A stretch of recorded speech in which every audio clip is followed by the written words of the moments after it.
Hi, I'm Claire. I'm from Sydney Advanced Physiotherapy, and I'm going to talk today about stress urinary incontinence.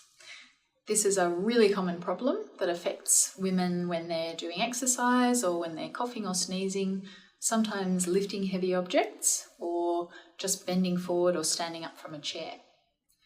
The reason you sometimes get leakage with physical activities like this is that the pressure inside the bladder goes up when your abdominal muscles contract to help you do those movements.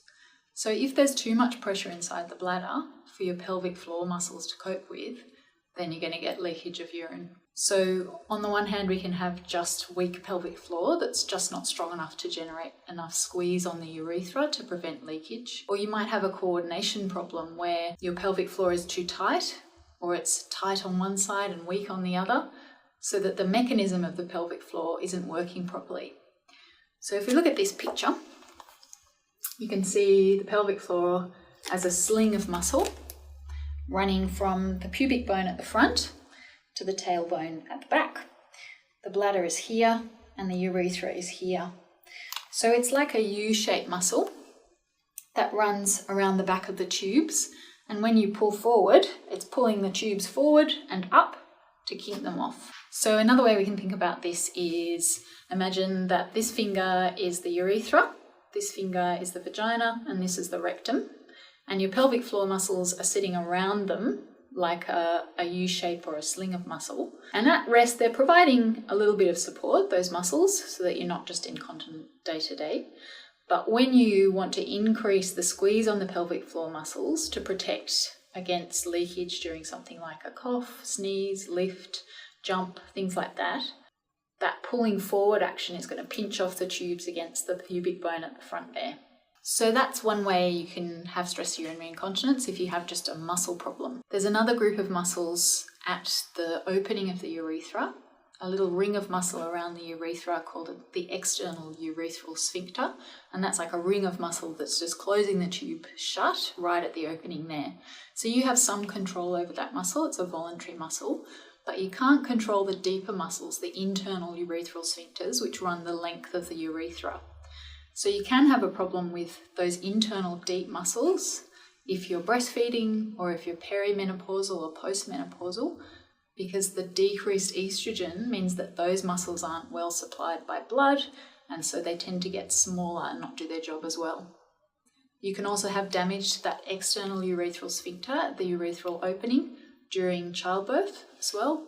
Just the stretch on that area can put your pelvic floor muscles out for the count for a while, and so that's when you really need to come and see a physio so you can assess where your pelvic floor is at.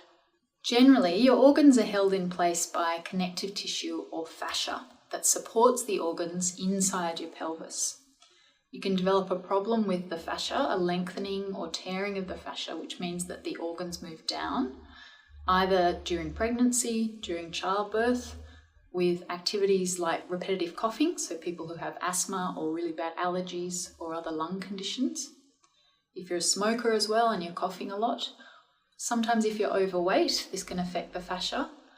And in the menopausal period, when the pelvic floor muscles can get weaker, then the fascia are more vulnerable to stretch as well. Sometimes high impact activities like distance running or gymnastics can also cause damage to the fascia over time. The reason this is relevant to stress incontinence is that usually your bladder is held up to towards your pubic bone by some strong connective tissue like cling wrap behind the urethra and the base of the bladder. If this is stretched, then when your pelvic floor muscles come in and try and pull the urethra forward, it's like there's nothing behind that tube to squash it off against. So it's a bit like if you've got a leaky hose on a piece of concrete on the footpath and you try and squash it off with your heel, that's going to be much easier compared to trying to squash it off on squishy grass. So if that connective tissue isn't there, your bladder's not only more mobile, your bladder and urethra, so it's harder for the pelvic floor muscles to support, but it's also moved down a little bit often. And so that means the pelvic floor muscles are coming in at a different level where it's harder to get that full urethral closure and prevent leakage. So if we demonstrate that on the diagram here, you can see that the urethra coming down from the bladder, if that's kind of swinging and flopping around, it's going to be really hard for the two walls of the urethra to come together. If it's moving around, it's much harder for the pelvic floor muscles to close it. It can also be stiffer due to loss of estrogen after menopause, breastfeeding or other conditions, and so that makes it harder for the muscles to close the tube. So this is where a pessary can be really helpful, because a pessary is like a backstop for your urethra. So inside the vagina, it's stopping that swinging action. And sometimes if we hold the urethra in a higher position for a period of time, then that gives a chance for the ligaments to recover and become stiffer again and do their job better again.